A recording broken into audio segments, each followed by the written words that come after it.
Employers are a key target market for colleges and training providers.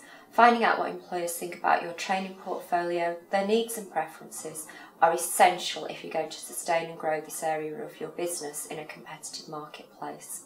But finding out can be tricky, so we've put together our 10-step video guide to conducting successful employer surveys to help you. Here's how it works. The first thing is to be very clear on the purpose of your research. Research mustn't cross the line and become covert selling. We're all familiar with the approaches and nobody likes it, including the employers you'll be trying to engage in your research. The next thing you'll need to decide upon is who you're going to research. Is it existing customers to gauge their satisfaction, potential customers, or perhaps a mixture of the two? You should think about how you're going to alert employers to your survey. Maybe a letter, perhaps a press release, or even an announcement via the local Chamber of Commerce or relevant trade associations. This way you're warming up the audience to your research, which should help to get their cooperation. It's now time to design your survey. Remember to keep it as simple and short as possible. Have a look at our video clip on questionnaire design for some pointers. You also need to think about the best way of contacting the employers you want to survey. Will they respond to a postal questionnaire or go onto your website?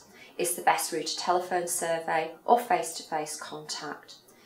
If you're thinking about offering an incentive, you need to be careful, as an incentive shouldn't be one of your products and services in accordance with the Market Research Society Code of Conduct. You also need to decide on whether your research is a one-off event or an annual survey. Maybe it's something best done as an ongoing activity to give you real-time information rather than an annual occurrence.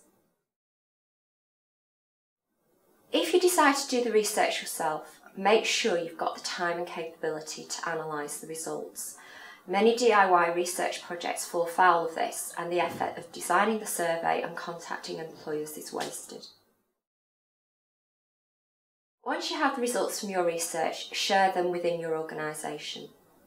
Maybe the issues raised don't just relate to your employer-facing staff. There could be issues around invoicing, student records, marketing, or even premises, which need to be addressed. Make sure your approach to the results will bring about the changes employers need, and don't let the research sit on a shelf. It's worth feeding back the results to your employers if possible. Many providers automatically disseminate "you said we did" messages to their learners after satisfaction surveys. Perhaps the same approach could be taken to sharing the outcomes of your research with employers. The final stage is to evaluate your approach and consider whether you need to make this activity routine.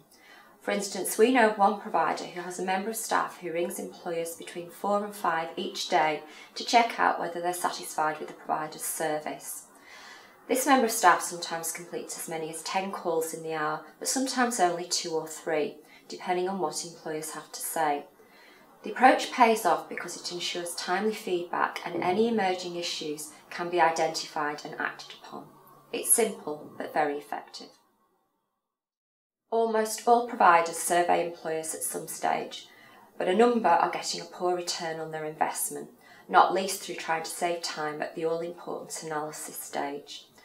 RCU provides robust, independent and objective intelligence, so if you'd like to discuss employer surveys or any other research needs you may have, then please do get in touch.